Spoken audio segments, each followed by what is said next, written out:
দিনহাটা ২ নম্বর ব্লকের বড় শাকদল গ্রাম পঞ্চায়েতের ৬৭ নম্বর বুথে রাস্তার কাজ বন্ধ করে দেওয়ার অভিযোগ উঠল এক বিজেপি নেতার বিরুদ্ধে। যদিও তার বিরুদ্ধে ওটা অভিযোগ সম্পূর্ণ অস্বীকার করেছে ওই বিজেপি নেতা। স্থানীয় সূত্রে জানা গিয়েছে, তৎকালীন তৃণমূল সরকারের আমলে উত্তরবঙ্গ উন্নয়ন দপ্তরের তহবিল থেকে এলাকার পাকা রাস্তার কাজের শুভ সূচনা করেছিলেন প্রাক্তন উত্তরবঙ্গ উন্নয়ন মন্ত্রী উদয়ন গুহ। পরবর্তীতে নির্বাচনের কারণে রাস্তার কাজ বন্ধ হয়ে যায়। সরকার পরিবর্তনের পর ফের রাস্তার কাজ শুরু হলে কিছুদিনের মধ্যেই তা বন্ধ হয়ে যাওয়ার অভিযোগ তুলেছেন স্থানীয় গ্রামবাসীরা। গ্রামবাসীদের অভিযোগ, গতকাল রাস্তার কাজের জন্য এলাকায় পাথর ফেলার সময় ওই বুথ সভাপতি ও তার কয়েকজন অনুগামী ঘটনাস্থলে গিয়ে রাস্তার কাজ বন্ধ করে দেওয়ার জন্য চাপ সৃষ্টি করেন। এরপরে বিষয়টি নিয়ে এলাকায় উত্তেজনা ছড়িয়ে পড়ে। অভিযোগের প্রতিবাদে এদিন সকাল ৯:৩০ নাগাদ সেই ত্রিমোহনী এলাকায় রাস্তা অবরোধ করেন স্থানীয় গ্রামবাসীরা। প্রায় আধ ঘন্টা ধরে চলে অবরোধ কর্মসূচি। পরে পরিস্থিতি স্বাভাবিক হয়। ঘটনাকে কেন্দ্র করে গোটা এলাকায় চাঞ্চল্যের সৃষ্টি হয়েছে। তবে রাস্তার কাজ বন্ধ করে দেওয়ার অভিযোগ অস্বীকার করেছেন অভিযুক্ত বিজেপি নেতা। তার দাবি, রাস্তার কাজ বন্ধ করার সঙ্গে তার কোনো সম্পর্ক নেই। রাস্তার নিয়ে তৈরি হওয়া এই বিতর্কের জেরে এলাকায় উত্তেজনা রয়েছে। স্থানীয়দের দাবি, দ্রুত সমস্যার সমাধান করে রাস্তার কাজ সম্পূর্ণ করা হোক।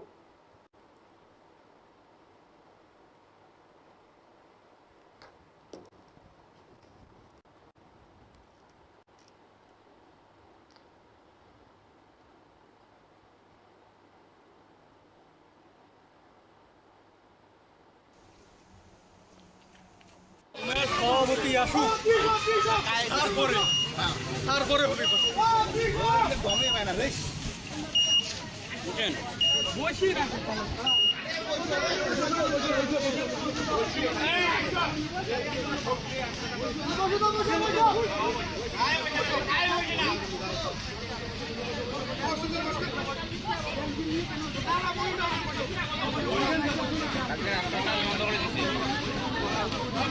সভাপতি আসুক, তারপরে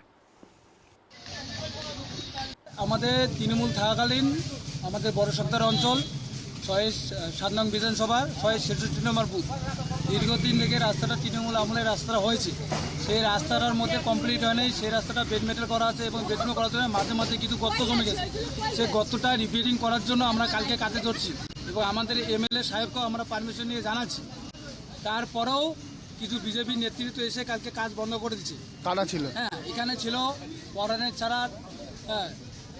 ছাড়া বুথ সভাপতি বিজেপি অনিল বর্মন, আর তার এগেনস্টে কিছু লোক ছিল যারা ঝাপুরা মেতল এবং শিমুলবাড়ি থেকে লোক এসে। এখন অনিলাকে কে বাধা করছে আমরা জানি না। কালকে ওরা লোক আসছে, কালকে বর্ষক দলের নিবিনও আসছে। আসার পরে আলোচনা করে বলছে যে এখানে একটা মাটিও রাস্তায় যাবে না। এবার আমরা বলেছিলাম যে রাস্তার কাজ যাবে, রাস্তার রাস্তায় শিলবালি পড়বে এবং এরা কি কারণে বাধা দিচ্ছে সেটা জানি না। এরা একমাত্র এটাই বলছে যে রাস্তার কাজ আমরা করতে দেবো না, একটা পাথর এখান থেকে গাড়িতে উঠবে না। কি চাচ্ছিল ওনারা? কিছু এরা চাচ্ছিল এখানে যে আমাদের যে কন্ট্রাক্টর আছে সে কন্ট্রাক্টর ওনার সাথে বসবে। এখন ওনাকে বারবার বলা হয়েছে কন্ট্রাক্টর আপনার সঙ্গে বসবে, কি ব্যাপার, আপনাদের প্রবলেমটা কি সে প্রবলেমটা বলেন। এনারা কোনো প্রবলেম ধরতেছে না। এনারা বলছে যে কন্ট্রাক্টরকে ডাকুন, আমরা বসবো, আমাদের আলোচনা আছে। এবার আলোচনা করতে এরা বসার মতো কোনো কথাই নেই। এরা বারবার জেসিবির সামনে আছে এবং বারবার জিজ্ঞেস করতেছে এখানে আমরা তুলতে দেব না, এখান থেকে পাথর যাবে না। সেই জন্য আজকে আমরা পথ অবরোধ করছি। গ্রামবাসী আমাদের খুব অসুবিধা হচ্ছে। আমরা চাচ্ছি যে আমাদের বুথের যে ৬৬ নম্বর বুথের কাজটা আমরা একদম ভালোভাবে যেন জনসাধারণের একদম অসুবিধা যাতে না, সেই কাজটা আমরা করতে চাইছি। তার মধ্যে এরা আসে বাধা সৃষ্টি করতেছে। সেজন্য আজকে আমাদের চালু করতে দিচ্ছে না। কারা দিচ্ছে না? স্থানীয় নেতারা। কেন? এখন ওদের কি আছে কি নাই, রফা করবে। তারপরে কিসের রফা আছে তো আমরা বলতে পারি না। আমরা চাই রাস্তার কাজ হোক, আমরা জনসাধারণ আমরা চাই রাস্তার কাজ হোক। এই জন্য রাস্তা বন্ধ করে দেয় নেই।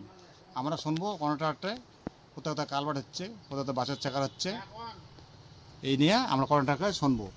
আর টিম জাম না, এই কাজটা চলছে। আমাদেরকে সুপারভাইজারে কোনো কাজটা দেয় না, আমাদের লোকে বসে রাখছে। গ্রামবাসীরা বলছেন যে তারা এই বিষয় নিয়ে বিধায়কের সঙ্গেও কথা বলেছিলেন। তাহলে আপনার সঙ্গে ঠিকাদারের কথা বলতে? বিদ্যুতের সাথে কথা বলছে, আমরা জানি না সেটা। আমাদের লোক বলতেছে আমরা কন্ট্রাক্টরের সাথে কথা বলবো। কে বলেছিল আপনাকে? আমাকে এখানে আমার নেত্রী বলছে। কারা? আমাদের নেত্রী, অন্তর নেত্রী, কি নাম? এইগুলো আর কি, আমাদের লোকগুলা সবাই। আপনার নাম কি? মানে অনিল রায়। রাস্তার কাজ কেন বন্ধ হলো? জবাব চাই, জবাব চাই। আমাদের দাবি মানতে হবে।